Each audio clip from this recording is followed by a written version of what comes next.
أشهد أن محمد رسول الله. أشهد أن محمد رسول الله.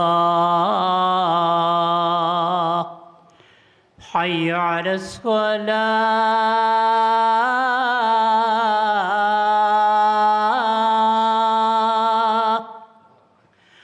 حي على الصلاة. حي على الفلاح.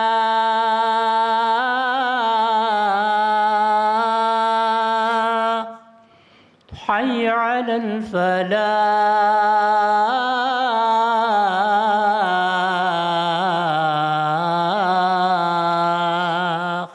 الله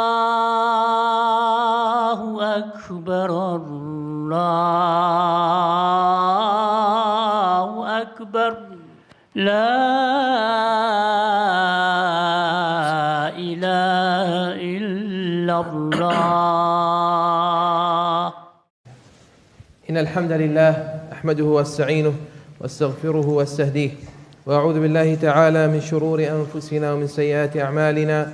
من يهده الله فلا مضل له، ومن يضلل فلا هادي له، وأشهد أن لا إله إلا الله وحده لا شريك له، وأشهد أن محمدا عبده ورسوله أرسله بالحق بشيرا ونذيرا بين يدي الله ورسوله فقد رشد، ومن يعص الله ورسوله فإنه لا يضر إلا نفسه ولا يضر الله شيئا. أما بعد، فإن أصدق الحديث كتاب الله، وخير الهدي هدي رسول الله صلى الله عليه وسلم، وشر الأمور محدثاتها، وكل محدثة بدعة، كل بدعة ضلالة، وكل ضلالة في النار.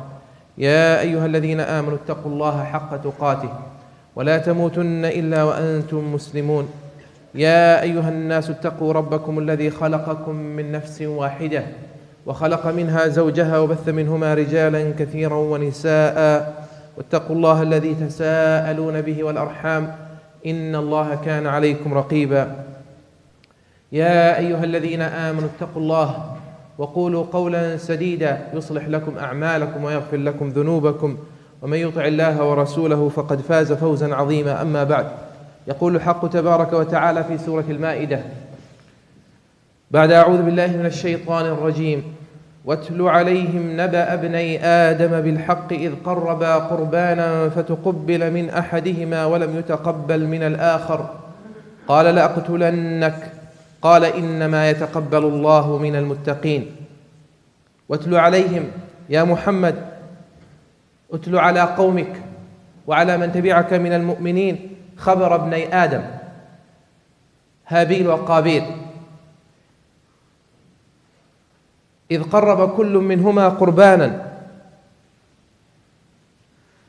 جاء في الأثر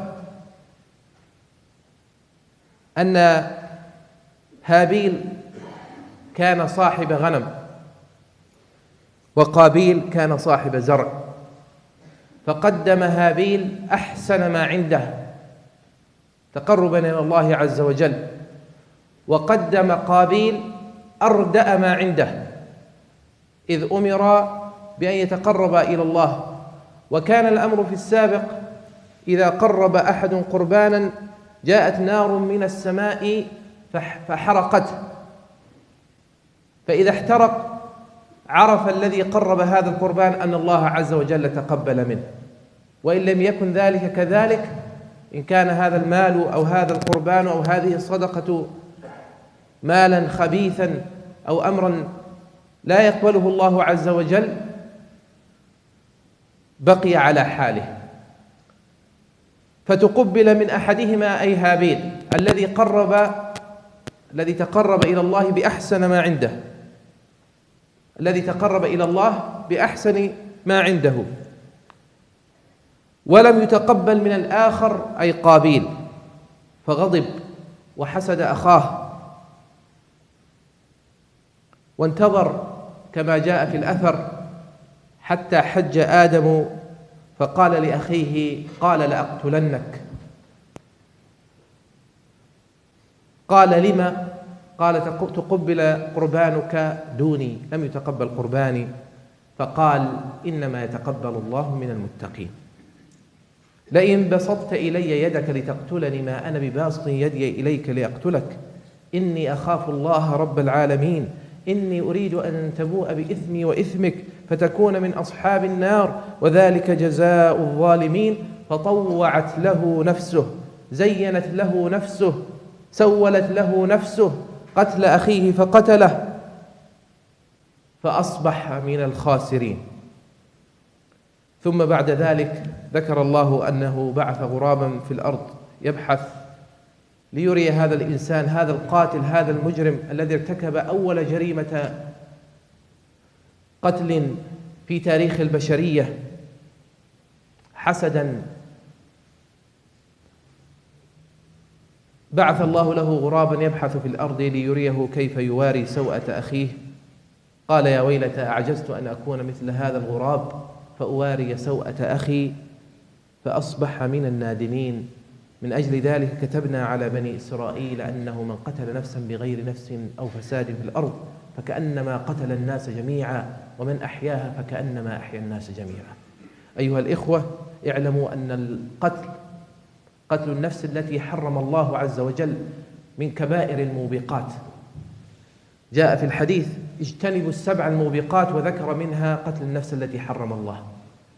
يقول الله عز وجل في ذكر عباده والذين لا يدعون مع الله إلها آخر ولا يقتلون النفس التي حرم الله إلا بالحق ولا يزنون ومن يفعل ذلك يلقى أثاما يضاعف له العذاب يوم القيامة ويخلد فيه مهانا.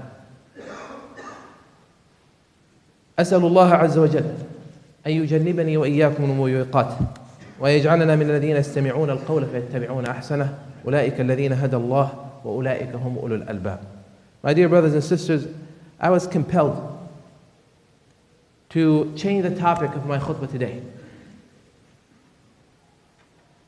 with the amount of madness we've had in the past few weeks. And there has been a trend lately with the amount of murder and suicide or homicide cases throughout the country. Some happening here in our own backyard, with the Dorner frenzy, and then the shooting the other day by a 20-year-old man, apparently from his name, belongs to the Muslim community. Although Islam had nothing to do with it, of course, it wasn't a factor. And I'm not here today to discuss, this is a very complex issue. And one of the reasons I decided to talk about it is because we're all missing some key points. Many people are, engaging in what I consider to be, in many ways, a healthy debate, except that sometimes it takes a very unhealthy turn, very unhealthy, twist. And we have to really watch what we say. We have to be careful when we want to contribute positively. You cannot do it at the expense of your own principles and the teachings of your deen. Because at the end of the day, brothers and sisters, Allah subhanahu wa ta'ala knows better. Allah subhanahu wa ta'ala knows better. We try to understand, we try to analyze, we try to suggest solutions. But as Muslims, we have to remember that whatever we say and whatever we do and however we react, it has to be bound, we have to have the Shari'i perspective. We have to look at it through the lenses of the Quran and the criteria of the prophetic tradition. So, and then subhanAllah, this morning again, somebody sent me some news about someone from, that is, from a Muslim, again, a Muslim man who beat his wife to death in North Carolina 2 days ago, right? And, couple of days ago, there was a shootout in Nevada. And people are talking about gun control, they're talking about all kinds of very important issues. But again, we're missing some key points. We're missing some key points. I would like us to focus on these issues, but let's not forget the most important part. What is more important than gun control is self-control. Self-control. Guns don't kill people. And again, don't get me wrong, I'm not saying let's not have any measures, let's not, but I'm saying at the end of the day, someone has to pull the trigger. So we have to focus on that. We have to focus on the real reasons that are leading to this. So let us go back in history and let's see what the Quran says, as the Quran tells us about the first murder case. The very first murder case that took place on this planet, before which murder was not even known. No one even knew what death was. They didn't even know what it meant. Allah subhanahu wa ta'ala tells us in Surah Al-Ma'idah, Surah 5. He tells the Prophet sallallahu alayhi wasallam, O Muhammad, watlu alayhim, recite to them, Naba abnay Adam, the story of the two sons of Adam. The story of Adam's two sons. So we know from what the scholar said that these two individuals were the actual sons, biological children, biological sons of Adam alayhi salam. They're not from the descendants of Adam, they were immediate, they were his own sons. And the Quran does not necessarily mention their names, but in the hadith their names is mentioned, and also in the biblical narrations the name is mentioned. Right. So, what happened to them? And we know that one killed the other. But what happened? What led to that? So Allah subhanahu wa ta'ala tells us, and the scholars mention two versions, but I like to stick to what the Quran mentions. So in the Quran, Allah subhanahu wa ta'ala tells us, إِذْ قَرَّبَا قُرْبَانًا, that the two offered a sacrifice. The two presented, they offered something to Allah, a sacrifice of some kind, right? A charity, they gave something. And in the old days, whenever someone gives something to Allah subhanahu wa ta'ala, gives a sacrifice, no one is supposed to touch that sacrifice. A bolt of fire would come from the sky and burn it. And if it's burnt, and if it disappears, then the person knows that Allah subhanahu wa ta'ala has accepted his sacrifice. It was a true sacrifice. So you take a portion of your wealth or an animal that you want to sacrifice, and you put it out there, right? And it's destroyed. That's when the person knows that whatever they presented is accepted. So the two were ordered to do that. One of them had livestock. He was into animals. He had, that was his wealth. The other one was a farmer. He had crops and he had grains. When the two were ordered to give something, sacrifice, one of them gave the worst of what he had. While the livestock owner, right, Habil, he actually chose the best of what he had. He presented to Allah subhanahu wa ta'ala the best, his most favorite. Why? Because it's going to be given to Allah subhanahu wa ta'ala. Not that Allah needs it, but because Allah subhanahu wa ta'ala deserves our best, our very best. As for the other one, he probably thought, come on man, it's just going to be burnt. Let me just get rid of something that I want to recycle, something that I want to dump, something that I have no need for anymore. So he chose the worst and presented it. Not realizing that at the end of the day, brothers and sisters, it is not the flesh or the blood. It is not the money. It is not that clothes or the sweat. Whatever it is that you're sacrificing that reaches Allah subhanahu wa ta'ala. وَلَكِنْ يَنَالُهُ التَّقْوَى مِنْكُمْ, as Allah said. It is rather the act of piety. Your heart, and Allah knows that. That's why we can't fool Allah subhanahu wa ta'ala. So whatever we present, whatever we do for Allah, we say this is for the sake of Allah, Allah knows it. Much more than we do. So it better be pure. So one of them gives something pure, and the other one doesn't. So what happens? The one whose intention was good, his sacrifice was accepted. And the other one, his sacrifice was rejected. And he was furious. He was angry. How come Allah accepted yours and He didn't accept mine? Indeed, I will kill you. Now instead of blaming himself, he blamed him. And he took his anger and his aggression on this innocent person. So what was the reaction of his brother? He said to him, well, if you're wondering why Allah would accept from one and not from the other, indeed, إِنَّمَا يَتَقَبَّلُ اللَّهُ مِنَ الْمُتَّقِينَ. Indeed, Allah subhanahu wa ta'ala will only accept from people of piety. That which is pure, that which is good. And if you intend to kill me, I will not retaliate. I will not stop you. I will not kill you. I'm not going to get down to your level. For you will carry my burden and your own burden. And I am fearful of Allah subhanahu wa ta'ala. إِنِّي أَخَافُ اللَّهَ رَبَّ الْعَالَمِينَ. So the ayat tell us that eventually his soul permitted him. His heart allowed him to murder his own brother and killed him.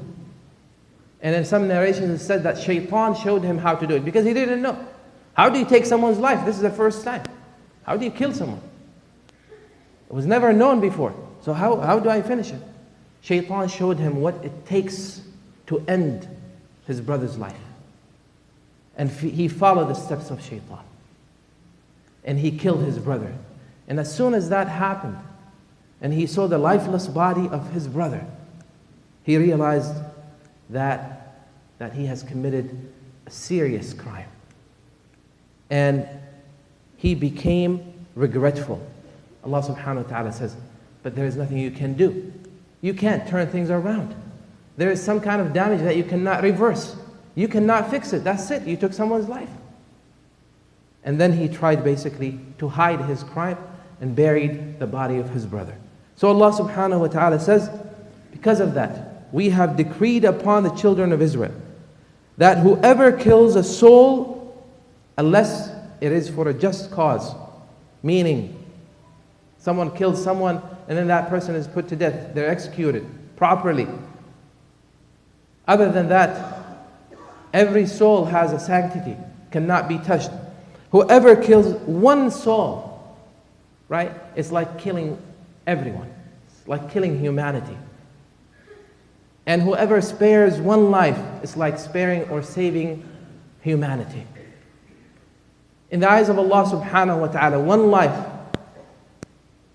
life matters. What caused it? Very obvious, brothers and sisters, that it was jealousy.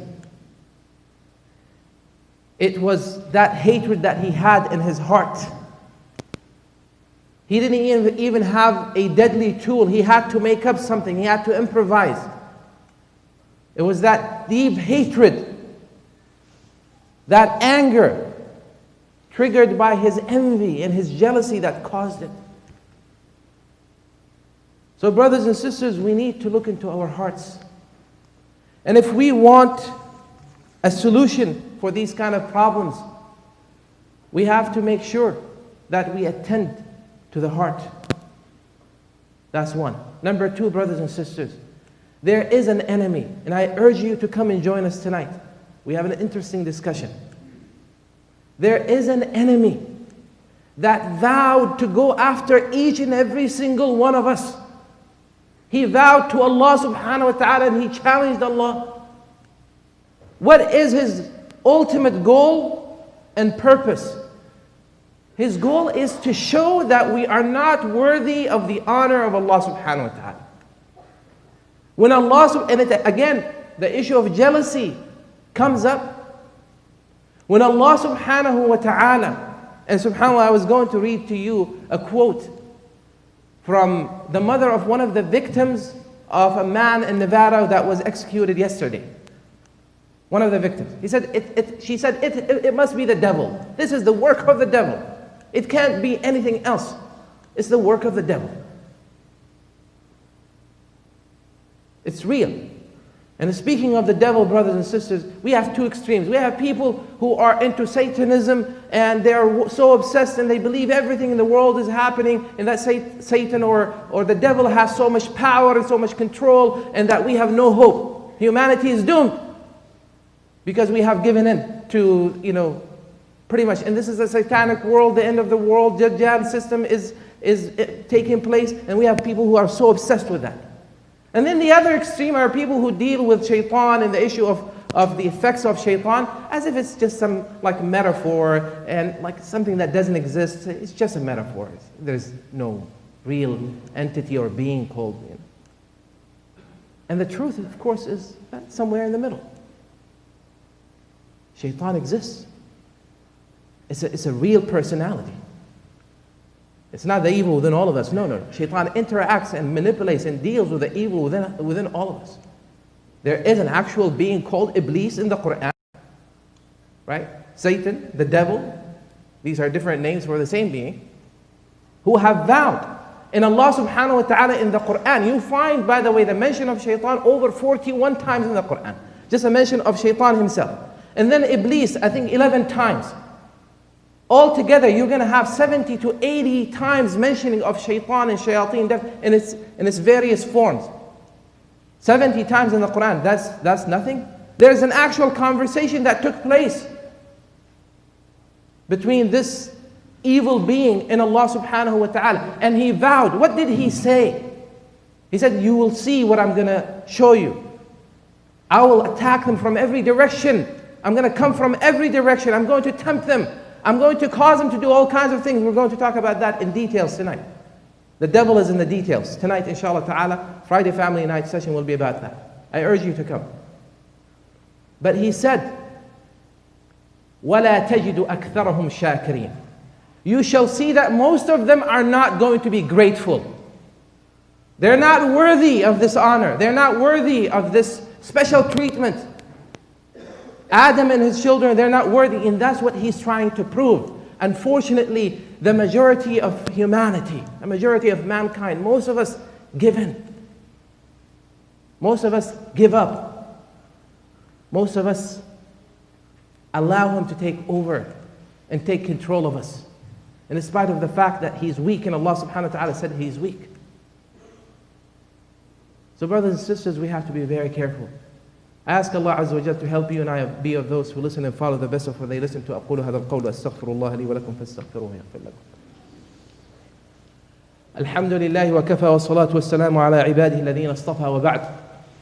The Prophet sallallahu alaihi wasallam once saw two men arguing and fighting with each other. One of them getting really, really aggressive and getting really upset and angry. And the Prophet sallallahu alaihi wasallam, knowing that part of the cause of this is shaitan. Move forward, please. Barakallahu feekum, and fill in all the gaps.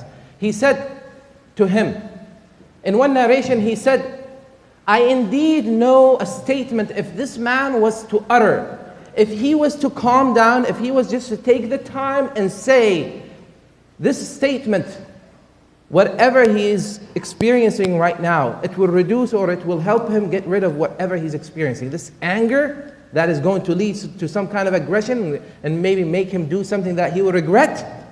There's a statement that if he manages to utter, then ذهب عنه ما يجد. أعوذ بالله من الشيطان الرجيم. I seek refuge in Allah from shaitan, from the devil, the accursed. In another narration, it said that the Prophet actually told him to say that. So the man looks at the Prophet and he says, أرأيتني مجنونا? You think I'm crazy? You think I'm insane? And subhanAllah, how many times has someone said to us, or have we said to someone, or we saw this taking place? Someone getting angry and you're like, say A'udhu Billah, mention Allah, and they will say, I'm not crazy, leave me alone. This is not new. It happened. This is not new. Like, there is nothing wrong with me. My anger is legitimate. My anger is justified. Look what this man is doing. But if the person was to humble himself at that moment and follow the prophetic advice and say, "A'udhu billahi minash shaitanir rajim," it will help reduce the level of anger. Anger from shaitan, as mentioned in one narration, is from shaitan. And it is during this kind of emotional state that shaitan takes over. So believers, let's protect ourselves from the evil within our own souls. And let's protect ourselves from that external evil, the external factor, from the evil that is trying to ambush us, that is waiting for the moment to take over us or ruin our lives and destroy our chance in the hereafter. So I urge you, brothers and sisters, to come and join us tonight.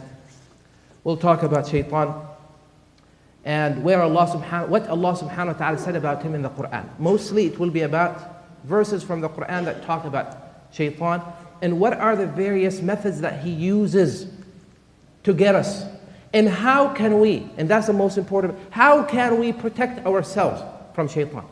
There are simple formulas, very simple. I'll just give you one as a sample. One, right?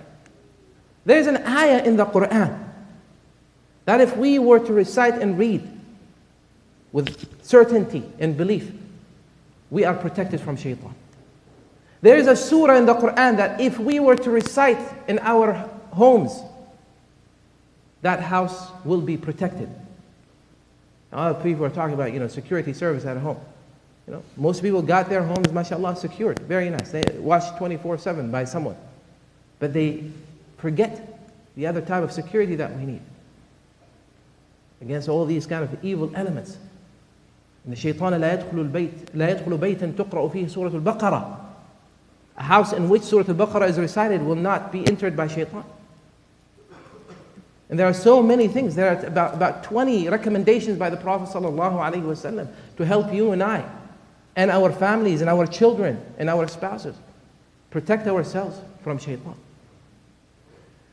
And no matter, as soon as you leave the masjid, in fact, maybe even sometimes inside the masjid, sometimes on people's t-shirts, we're going to find elements from the work of shaitan.